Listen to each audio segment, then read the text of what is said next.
Hi, what did I find? Is this a giant bug? No. It's the 8th century victory scarab of Pharoah Sabaka, one of the Kushite rulers of the 25th dynasty of Egypt. I'm going to read these to you. Now, just so you know, for my own benefit and for the benefit of everyone, this is not a natural artifact. This is a recreation sold by the Royal Ontario Museum, a line of products which they have thankfully discontinued because it encourages the sale and the purchase and the illegal antiquities trade. However, this is just a replica. However, it is a very detailed replica with the preserved hieroglyphs. Now, part of the reason why I would like to do this, read this victory scarab to you and explain to you a little bit about ethnic relations in the Middle Kingdom, New Kingdom, and the 25th dynasty of ancient Egypt is because of the horrendous Netflix documentary Cleopatra. Now, it's been sued by the Zahi Hawass and the Egyptian Antiquities and Egyptian Archaeological organizations because it is fundamentally an ahistorical documentary. Now, first of all, I just want to say that, of course, black identity is a legitimate identity. The color of people's skin was the only thing that had in common during the horrendous crime of slavery in North America. One of the worst crimes ever perpetuated on the human species that we're still dealing with the ramifications, unfortunately, today. So I just want to point out that, of course, people whose appearance is different than your own are capable of just the same accomplishments and history as anyone else. The problem with the Netflix documentary is that it takes a concept like blackness and whiteness, something that only emerged in the early modern period around the 15th century, largely as a part of the slave trade in Africa, unfortunately. And it projects that backwards uncritically. Now, the concept of black only goes to the 15th century. However, I totally support looking back and seeing people who look like you in order to break down these harmful, just horrendous biases that people have against people who are different than themselves, whether their skin is light or dark or from wherever they're from in the world. Human beings are human beings. So of course I love, and one of the reasons why I wanted to tell you about who Pharoah Sabaka was, about who the 25th dynasty of Egypt was, is because of course people whose skin happened to be a little bit darker were involved in Egypt. Some of the greatest rulers of Egypt had African features. But Cleopatra was not one of them. She was a Ptolemaic Greek. She was a member of the Ptolemaic dynasty. She was a Greek person, arguably not really a pharaoh, although educated herself. One of the last people to have ever bothered to study the Egyptian hieroglyphs in the ancient world. Seriously. We can commend her for that, but in terms of looking back on a person whose identity can help break down these harmful racial prejudices that have built up in the modern world, which I believe, to their credit, the Netflix documentary is trying to do, but they're doing it in a very ahistorical way. You see, what we're going to see is that concepts like race and ethnic identity had a lot more to do with politics and economics and circumstances and culture than it did on any sort of fixed physical attribute. And therein lies the crux of the issue, is that to project modern concepts of race into the ancient world, we're really being very ahistorical ourselves, and we're not being very studious learners of history. Now, Pharoah Sabaka was the third ruler in the 25th dynasty of Egypt, arguably one of the last great rulers of Egypt before the Neo-Assyrian Empire conquered Egypt. Now, personally, my expertise in Egypt lies to the Middle Kingdom, which is about 1,200 years before Pharoah Sabaka. But I mention that because therein lies where I need to begin the story of ethnicity in ancient Egypt, because, So the land of Egypt is to the north of what is called Nubia. It's modern-day Sudan. Now the Nile runs from the north to the south, so people from Egypt would travel to the south and they would be going upward. So this is why southern Nubia is referred to as Upper Nubia, and the northern part of Sudan was referred to as Lower Nubia. Now, in the first instance of an Egyptian person, the Egyptians ethnically were distinct and looked different than African people. That is to say, people from the Nile Delta in the far north looked more Middle Eastern in their appearance than did the people to the south in modern-day Sudan. Now, in the Old Kingdom, the first reference of a person traveling to Nubia was Harkuf. It was the 6th century during the reign of Pepi the First or Second, I believe, one of the pharaohs of the Old Kingdom. Now, in the Old Kingdom, the area of Nubia was a very gold-rich area, so the Egyptians always wanted to control it. Now, in the Old Kingdom, they would send military expeditions into Nubia, and they would remove the local population and control the natural resources. However, after the first intermediate period, there was a breakdown in political stability and a civil war in Egypt. After that period, there was a political stability brought about, and the first rulers, or the second dynasty of rulers in the Middle Kingdom, was known as the Aswan dynasty. That's the 12th dynasty of Egypt. Now, these people, some of the greatest pharaohs of the Middle Kingdom, Senwarstet I, Senwarstet II, and Senwarstet III. These are some of the greatest pharaohs of the Middle Kingdom. Middle Kingdom is known as Egypt's classical period. However, because they were from Aswan, to the south of the Nile, their features would have been, to our eyes, African or black. And it's a shame that Netflix just totally ignored this history, but the history of ethnic relations in Egypt is far more complicated. You see, in the Middle Kingdom, there were forts established along the Nile in order to control resources. Now, an image of one of these forts I have for you, and this is a fort of a recreated of Wadi El Hudi. Now, this fort, it would have been a military installation, and the people here were known as, so there were a lot of different ethnic groups. I should say that we have a form of evidence in the form of execration text in the Middle Kingdom. Now, an execration text was a curse written on a piece of pottery by an Egyptian. So they would write the names of their enemies on a piece of pottery, and then they would break it. It's part of a ritualistic condemnation of people who are considered at the time Ishfit, the Egyptian word for evil, evildoer. That is to say, not a member of Kemet, the Black Land, not a member of Egypt, not a Ramage, not a citizen, not one of us. Culturally distinct.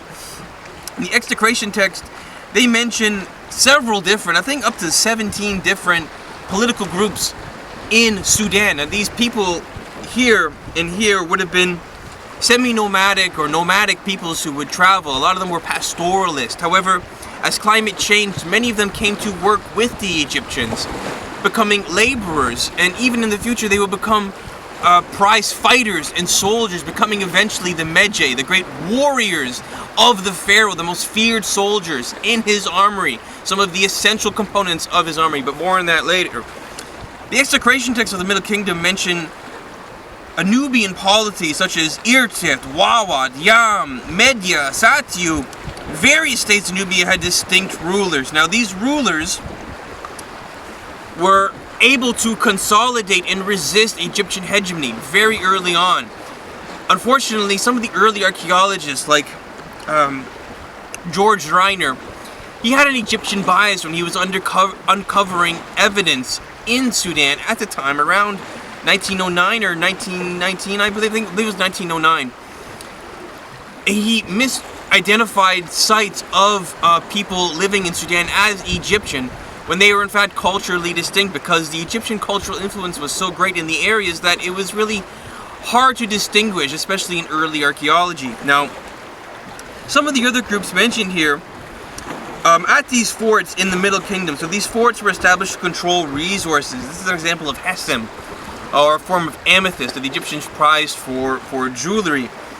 And these forts were established by Senwarstet III. There were these known as the Semna forts, and there is these texts called the Semna dispatches, detailing people that would come, Nubian people that would come here and trade with the Egyptians. They would trade cattle for beer, foodstuffs, military protection, all the various things that Egypt, being connected to the wider Middle Eastern world through trade, also connected Nubia in a way. The peoples of Nubia, I should say. And there's an interesting article called The Ethnogenesis of the Medjay. So Senwarsed III established these forts to control Nubia, and this was the Middle Kingdom. This was the Old Kingdom attempted to control the people of Nubia by removing them. The Middle Kingdom established these forts and successfully subdued them for most of the people. Although further south there's a bit of a problem. I'll tell you more about that in a second. Now, when political stability was fine, the Egyptians could man these forts with their own soldiers on a sort of a rotating basis. Everything was fine. However, when political authority broke down in the 13th dynasty of Egypt, there was a retreat out away from Lower Nubia. And these forts became relatively independent. So the Egyptian garrisons became local warlords, almost little city-states unto themselves. And because Nubian people had come there to work or trade, eventually the Egyptian garrison and the Nubian people, or the Medjays, the Egyptians called them, there's also another group of people called the Neshi who were politically distinct that the Egyptians enacted laws against. And there was also another group referred to by George Reiner as C Group Nubians, and it's an archaeological classification. And we also know that the C Group Nubians, their settlements were extremely fortified, and they were enemies of a people to the further south known as the Kerma, the great enemies of Egypt. More on that in a second. But the garrisons, when political stability broke down in the 13th dynasty, the people here themselves, whether they were, their ethnicities made them to our eyes appear black, or their ethnicities to our eyes made them appear Middle Eastern, eventually they became their own culture, or a hybrid culture within the Egyptian cultural sphere. And this is one of the reasons why the documentary by Netflix is so problematic, because it takes this ahistorical perspective which is just incredibly simplistic, and it does a terrible disservice to the history of Egypt. Now, as these, in the intermediate period, second intermediate period, when these forts became independent, sort of like city-states unto themselves, and the populations became a hybrid of Medjay and Egyptian, we have to the further south a people known as the Kerma. Now, the Kerma were the great enemies of the Egyptians. The Kermas were famed bow. Their territory was called Ta Seti, land of the bow. Also applied the whole of Nubia itself. It seemed archery was something that the Nubian peoples practiced regularly, and they were known for it. Their kings were depicted in Egyptian styles, always holding a bow, and they were also known for daggers and this form of red and white and black pottery. The Kerma themselves were, and based on this scene here of an ambush, there is, and I'm sorry that I can't remember the pharaoh, but there was a pharaoh whose text described how the Kerma fought, and it went along the lines of, and I'm referencing Ron Leprechaun, the head of Egyptology at the University of Toronto. One of his slides, I couldn't find it on the internet in time, but the reference to the Kerma goes something like this. When we go to fight them, they disappear. When we do not expect them, they appear. They are craven-hearted. One does not respect them. And the interpretation is the Kerma fought a guerrilla war against the Egyptians before the Second Intermediate Period.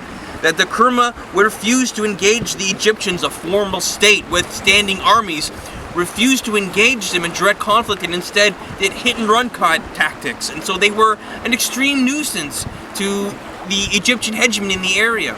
And in the Second Intermediate Period, the Kerma actually succeeded in conquering all of the forts that Senwarsed III established along the Nile. However, something very peculiar happened during the Second Intermediate Period, and we have references to temples being rebuilt at these forts by the Kerma rulers.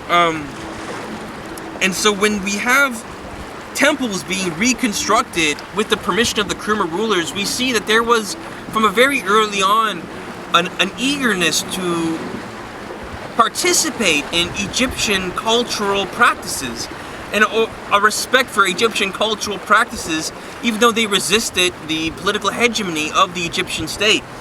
And this was one of the driving factors behind the ethnogenesis of the Medjay. Now, the Kerma would eventually be driven back, and their home city, which was excavated recently, and they were culturally distinct people. Sorry, I should just say first that you see that the Kerma were pastoralists. They were, other than the bows and the daggers, they wore the skulls of juvenile animals to show a sign of wealth. And the Kerma city housed about 2,000 people, and these were culturally distinct from the Egyptians. They had their own language. We know that because of the Semna forts that were established, used the language of the Kerma to name them. For example, Iraniot in the Kerma language means place of the king or island of the king. And so we see that these people were culturally distinct. Their great hall in the city of Kerma, about past the fourth cataract in the Nile, past the Donga Lariche, was a great dome structure. They used mud brick, and they had very early on, all the way back to the Old Kingdom, access to Egyptian architects and engineering abilities. Appear that they learned very early on from the Egyptians, but they retained an element of cultural independence. However, there was always a sense of hybridity between peoples in modern-day Sudan and Egypt, and the extent to which Egyptian culture, or the native Kerma, C group Nubian, Neshi, Medjay culture, which one was dominant, or which one became dominant. Unfortunately, the archaeology in Sudan is very dangerous, and it's not something that is done likely because of the political context of Sudan in modern times. But we do know a lot about the textual evidence from the New Kingdom onward. So, the New Kingdom, the Pharaoh Kamos would get revenge on the Kerma and reestablish the dominance in the region, establishing in what was once the Kerma territory of Upper Nubia, the viceroyship of Upper Nubia and Wawat in Lower Nubia. Upper Nubia was called Kush. Now, I don't know where the term Kush came to refer to marijuana, but Kush refers to the great kingdom of Upper Nubia. It is the far south of Nubia. Lower Nubia, to the north of Nubia, was referred to as Wawat. These became viceroyships. Now, since there was always that hybridity of native Nubian culture and Egyptian culture, once political domination established by Pharaoh Kamos in the New Kingdom, the trajectory was towards an Egyptianization of the peoples, because the political expediencies of the time required rulers of the Nubian tribes to go, and their children had to be educated at Thebes, at the Egyptian capital, a capital established by Kamos in the New Kingdom after he drove out the Hyksos in the north and the Kerma to the south. The Kerma and the Hyksos were enemies of Egypt that operated in concert against each other, but Kamos from Thebes was able to reestablish Egyptian supremacy. And when we look at the trajectory of the culture of the Kerma were gone politically, but the city of Kerma was thoroughly destroyed by the Pharaoh Thutmose III in the New Kingdom. Now, Thutmose III, he launched a military campaign all the way past the Donga Lariche, the fourth cataract of the Nile, and he went farther south than anyone had ever gone before. Now, after Thutmose III really established the total supremacy of the Egyptians over the people in modern-day Sudan, or the Nubians, the Kerma, all these people, it became a state wherein the Egyptians' control over the area, they extracted gold from the area, and people thought that the Egyptians used the gold from Nubia to buy favor and political alliances with the Neo-Assyrian kingdom in the Middle East, or the Hittite kingdom before then. kingdom collapsed. Long after Thutmose III, long after the Ramseyite dynasty, Ramses the Great, all those people. Around 1200, there was known as the Late Bronze Age collapse, where civilization just ended. Climatic change, mass migration, and that affected Egypt as well. Egypt went into political decline, fragmentation. There were invasions by the Libyans. The Egyptians called them the sand dwellers, and the entire Nile region was fragmented. However, Pharaoh Sabaka emerged in the 8th century BCE. He was the third member of the dynasty, known as the 25th dynasty, the Kushite dynasty. Now, these were Egyptian pharaohs born in the kingdom of Kush, and they were able to re-establish political hegemony. Pharaoh Sabaka was the first member of this dynasty. The first one was named Pie. He was very mysterious, enigmatic, but Pharaoh Sabaka re-established the Theban supremacy of Egypt over the entire Nile, and basically recreated the Egyptian empire, the greatest it's been since the New Kingdom. Now, Pharaoh Sabaka, he looked back to the Old Kingdom because his name, Neferkara, harkens back to the 6th dynasty, the Pepi II, all the way back to the Old Kingdom. Pharaoh Sabaka created a statue of himself at the temple of Karnak. He patronized the god Ra. He created the Sabaka stone, preserving the ancient, even by that time considered ancient, Old Kingdom text in Egypt. And Pharaoh Sabaka was one of the last greatest pharaohs of Egypt. And he was from Sudan, and his skin was black. To our eyes, we would have considered him black. As we've already seen, though, how problematic it is to project modern concepts into the past. But, like I said, to break down modern prejudices about who can do what in the world, we can see that anyone's capable of anything, of course. So, I just would like to translate for you Pharaoh Sabaka's scarab, victory scarab. Now, this is my own translation, line for line. Unfortunately, the very top of it is destroyed, but you can look up a picture of Sabaka's victory scarab to get your own read through line by line. So Egyptian hieroglyphs, you always start based on the way the animals and people are looking, and you read down and into the faces. So we're going to start here, and we're going to go this way, right to left. So the first line reads, Nisu Baiti Neferkara Pharoah Sabaka di Ankh. So Nisu Baiti means of the Sedge MB, references to the Upper and Lower Egypt. Neferkara, the beautiful soul of Ra, harkening back to the 6th century, the Old Kingdom, thousands of years before. Sarah, son of Ra, Sabaka, Pharaoh's name, given life. Imin Meri Iri Nesut Nebet Heru Derwa, beloved of a moon, the king made his authority strongly enduring Ta in the land. Shmanef spit iref em shmauha.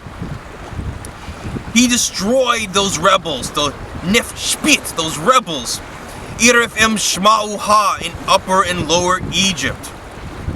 Egypt was considered a state of upper and lower. Duality is a concept essential to any study of Egypt, the balance of upper and lower. Going all the way back to the Narmer palette. Check out my Narmer palette video for more. Em hashut heb shah snoot bitis. As the mournful desert dwellers, Ahashut, were cut down, their army diminished. Heru iref heren shatef, enemies he made fall to his knife. Shatef, his knife. Hat endes nuem skeranu, our foremost chief with the captives. And der wati im nenuher irenef, he by himself subdued them. And if Nan and Meref Su, these great things he did, and he is beloved for it. This was a piece of royal propaganda by Sabaka. You can see that he's establishing his dominance over Egypt. He's fulfilling the duties of any good pharaoh. He's protecting the people. He's destroying the enemies. He's re-establishing the supremacy of the Old Kingdom, in this case, pantheon of Egyptian gods. He's re-establishing the Egyptian empire. Pharaoh Sabaka was truly one of the last great pharaohs of Egypt. Only a dynasty later, when the Sai dynasty was defeated by the Neo-Assyrian Empire, did Egypt truly come to an end. So, my gripe with Netflix is that, I mean, why didn't you use this information? Why did you use Cleopatra? She was Greek. Nothing makes sense that Netflix did with that horrendous documentary. But the Kushite pharaohs, and even in the Middle Kingdom, the Aswan dynasty, Senwarset, even Ramses the Great, Nefertari or Nefertiti of Akhenaten. These were probably, maybe, not probably, but maybe they were Nubian princesses married to Egyptian pharaohs, but there were Egyptian pharaohs, of course, Sabaka being one of the foremost of them, but the entire Kushite dynasty. And so I just wanted to read this piece of ancient propaganda to you, to let you know to avoid that documentary and take a more critical eye to Egyptian history and history in general. Now, if you want to learn how to read the hieroglyphs, I recommend reading Introduction to Middle Egyptian by James P. Allen. It's a great, amazing work, truly peerless in his field, very easy to understand. And if you would like to learn more about things like the ethnogenesis of the Medjay or the Kerma or the 25th dynasty in Pharoah Sabaka, then I recommend reading. The title's a little problematic in my opinion, but just because of it projects modern into the past, like I said. But The Black Pharaohs, Egypt Nubian Rulers by Robert G. Moorcock. Now, there's also some helpful, these images I took were from my upcoming book, The Shipwrecked Sailor. And there's a text written in the Middle Kingdom 2,000 years ago by the scribe Amina with skilled fingers, his own identification. And in it, I'm going to provide you with a walkthrough of Egyptian life, explanation of some of the political and cultural groups that were active in the time. Mostly going to focus on the story itself, but once it gets published, hopefully a year from now, I hope that you check it out. Anyway, Kyle, Angry Archaeology, thanks for listening to me. Have a great day.